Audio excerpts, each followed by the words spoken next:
Olá, bem-vindos! Hoje vamos mergulhar num tema que é, olhe, super complexo e muitas vezes mal entendido: a perturbação do comportamento. A ideia é mesmo essa: ir além daquele rótulo fácil de mau comportamento e perceber o que é que está, de facto, por trás, do ponto de vista clínico. E vamos já diretos àquela que é, se calhar, a pergunta principal. Afinal, onde é que se traça a linha?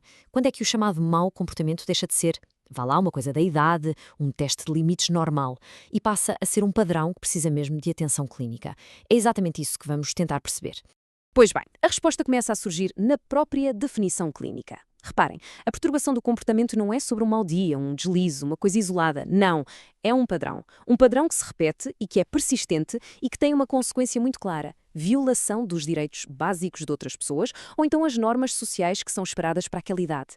A palavra-chave aqui é mesmo essa: padrão. E para que este padrão seja, digamos, validado clinicamente, a coisa tem de ser muito específica. Não é uma opinião. O diagnóstico funciona quase como uma checklist. É preciso que estejam presentes, no mínimo, 3 de 15 comportamentos bem definidos. E isto no último ano. E mais, um desses critérios tem de ter acontecido nos últimos 6 meses. Portanto, como se vê, não é uma avaliação subjetiva, é algo bastante rigoroso. Ok, então para se perceber melhor isto tudo, esses 15 critérios não estão à solta. Eles organizam-se em 4 grandes categorias. Vamos espreitar cada uma delas para termos uma ideia de dimensão dos comportamentos que estão aqui em causa. A primeira categoria é, se calhar, a que nos assusta mais, a mais grave. Estamos a falar de agressão direta a pessoas e animais. Isto pode ir desde intimidar e ameaçar, começar lutas, até a utilização de armas, crueldade física mesmo, ou até forçar atividade sexual. É pesado, sem dúvida. Depois, a segunda categoria. Aqui o foco é a destruição de propriedade. E a palavra mais importante aqui é deliberadamente. Não estamos a falar de acidentes de percurso, estamos a falar de atos intencionais, como pegar fogo a alguma coisa só para causar estragos ou destruir de propósito as coisas de outra pessoa. Vamos à terceira categoria, que é da falsificação ou roubo. Isto também pode aparecer de várias formas, desde, sei lá, arrombar uma casa ou um carro, mentir à descarada para conseguir alguma coisa, o chamado vigarizar, ou até furtar coisas de valor, mas sem aquela confrontação direta com a vítima. E finalmente a quarta categoria. Esta tem a ver com violações graves de normas. E aqui há um pormenor muito importante: a idade. Comportamentos como estar fora de casa até tarde, fugir ou faltar à escola tornam-se um critério para diagnóstico quando começam antes dos 13 anos. Isto indica um desrespeito pelas regras que é precoce e bastante sério.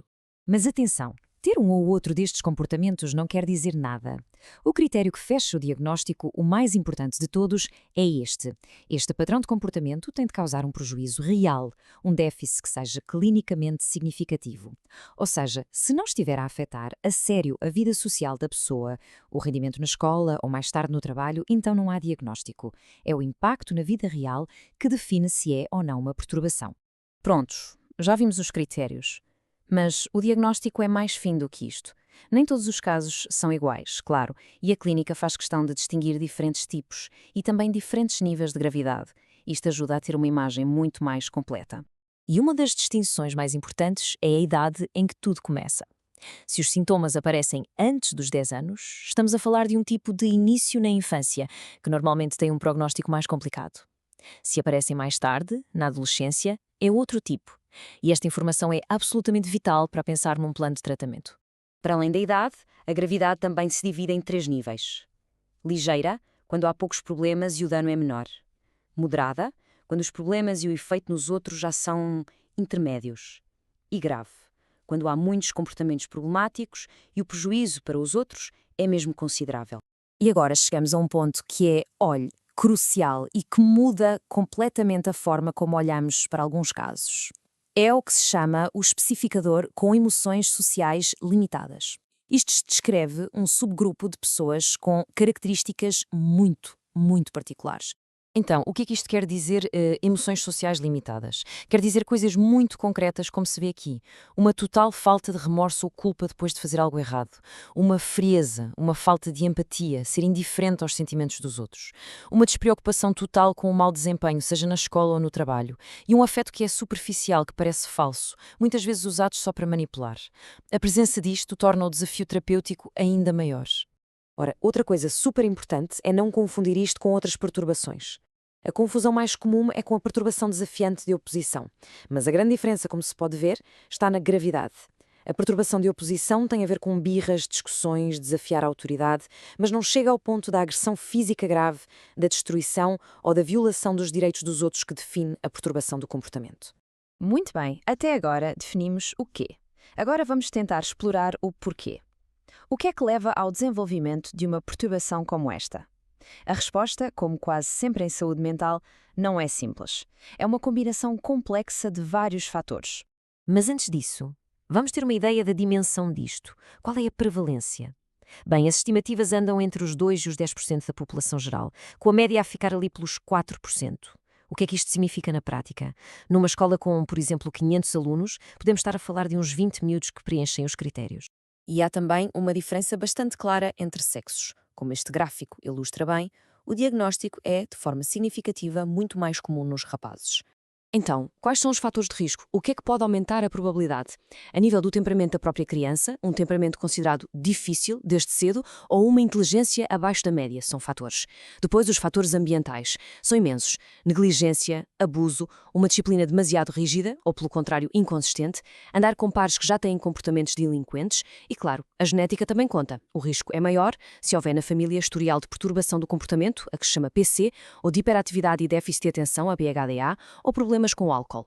Uma maneira interessante de perceber o que se passa na cabeça destas crianças é olhar para este modelo, o modelo de processamento de informação social de Dodge. O que ele sugere é que estas crianças processam as pistas sociais de uma forma diferente. Por exemplo, ali no passo 2, na interpretação, elas podem ver uma coisa neutra, como um encontrão sem querer no corredor, como se fosse uma provocação de propósito. E claro, isso depois leva a uma resposta agressiva. É como se houvesse uma falha no software social. E tudo isto leva-nos, claro, à parte mais importante de todas, o que é que se pode fazer? Porque um diagnóstico não é uma sentença final. Felizmente, existem estratégias de intervenção que funcionam e que se focam precisamente em mudar estes padrões.